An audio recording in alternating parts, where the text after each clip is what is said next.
Well, if you wanted to see the Clippers deal with adversity, you're definitely going to get your wish now.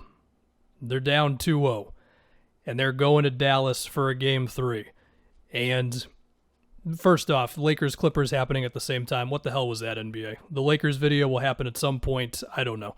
Anyway, the defense on Luka, whether it was put Kawhi on him, put PG on him, switch, double, it doesn't matter. Nothing works. Literally nothing has worked for the Clippers on Luka. The best thing that they've gotten is when he's just missed on step-back threes. I mean, just in this last 5 minutes, Beverly was on him one time, and Luka just basically went through him.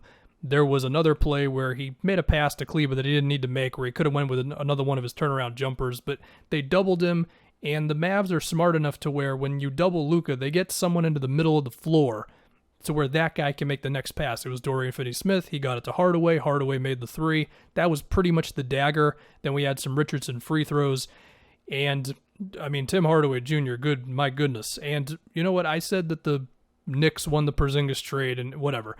But Hardaway, he was in the move, and he's playing out of his mind. He's like, 11 for 17 or something crazy from 3 in the 2 games in LA, whatever it might be. He was going off the dribble in game 1 off the Luka traps.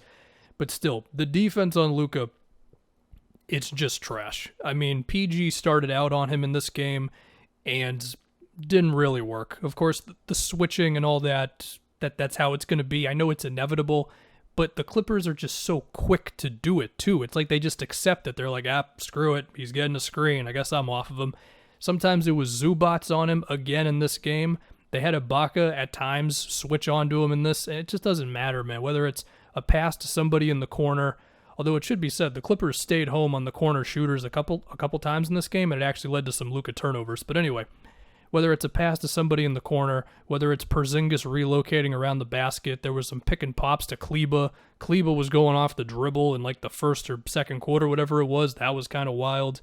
And then it's the step back threes, and some of them from Luka, like, yeah, you just have to accept it. But other times it's like the resistance isn't good enough, or just in your coverage, there's a split second of, somebody not getting around a screen. I mean, there was one play where Kawhi couldn't get around. I believe it was a Kleba screen, and he kind of like went under the screen, or he was forced to, and Luka got a 3 off of that.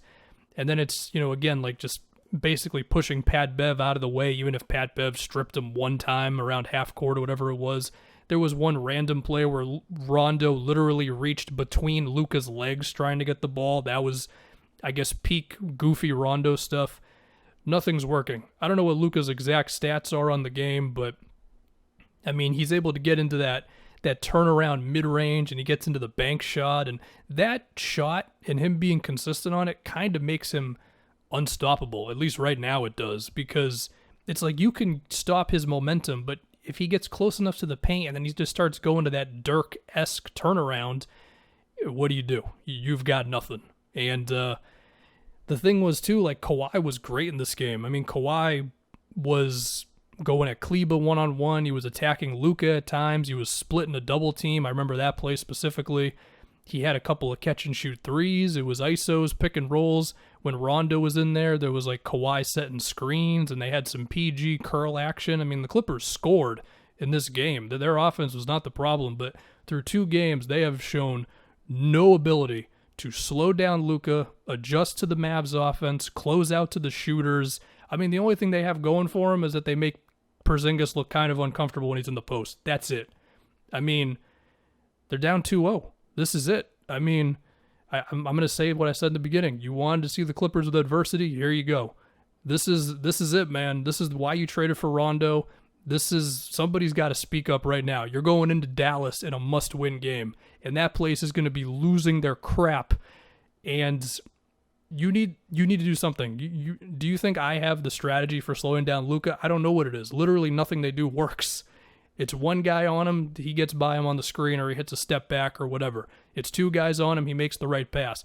But it has to be something more than just hope that they miss the threes. That's not going to work anymore. You just need an incredible defense. I don't know what the hell it is. I mean, forcing the ball out of Luka's hand in a way that the Lakers did with James Harden. It doesn't work as well with this team, man. And part of it is because they have guys who can score at the rim. Like, it's not just like they trap and then Porzingis is on the three-point line. Like, he goes to the basket. He relocates. Kleba does the same thing. So, yeah. Do we think about, like, Kawhi and his situation? We're not going to do that just yet. The Clippers still have an opportunity. They have to win Game 3. There's no doubt about that. But we're not going to go to that conversation just yet. This is a matter of the adjustments need to be real. Whether it's, I mean, I don't even know what it is. I'm not going to keep harping on how the hell you stop Luka, because you're not going to stop him. They didn't stop him in round 1 last time. Yeah, this is it. I mean, this is when we find out if Kawhi, if he's that leader who can rally the guys together and just have as much chemistry as possible in terms of defensive rotations and just not having a moment of doubt. I know this sounds really cliche and kind of Skip Bayless-y, but this is it.